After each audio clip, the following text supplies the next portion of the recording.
Wenganiza ukuthi abantu abavala umlomo enkundleni zokuxhumana uDlubheke isifaka kabi enyameni kuyena uNgelo V. Kodwa phambi asingena udaba wenganiza ukuthi ngicomanthathele lithuba ke nginibingelele ngimbuzo sithi MTV ngithi nje masaqala ungena la kule channel sicela wenze kulungile upress phela usubscribe no notification bell uzibe emathubeni amahle wokuthola wonke ama videos uphuma la kule channel.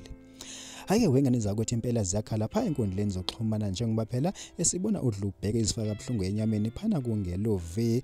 Kodwa phambi basingena udaba wenganiza ukuthi sicela basigijime phana siqale kuyena pha uNgelo V njengoba phela ekhala engeza ingoma zakhe eziputshukile ebokulindele ukuba phela azikhiphe kuyena uLuhlano wangomhla ka29. Uthi ke lokhu wenganiza ukuthi ke ekumphathe kabi kakhulu ngoba phela kuwahlala isikhathi eside engabonakali phayana endimeni. Uthi ke wenganiza ukuthi lokhu ke kuzowuphazamisa phela nayo ukuphuma kwayo EP yakhe. Ukuthi ke lezi ngoma ke bekulindele ukuba azikhiphe yena umhla ka29 ebeziku6 seziphelele. Hayi wenganiza kwethu ke siyeke sabona ke uDlubheke naye phana ke eqonda ngqo phana kuyena ke uNgelo V ezifaka enyameni kabe maka sicaphula pha inkulumo kaDlubheke wenganisa kwethu uthi ke hayi bantu naye ivezandlebe elishangane libhorekela kumina wasike sethi ke kwakude eZimbabwe ngabe kuyofuna uyise lento ihlukane nami wasike esembiza ke phansi kwezikhethi zika mawakhe ke wenganiza kwethu ke lokhu ke kushiyeke abantu bexozela phana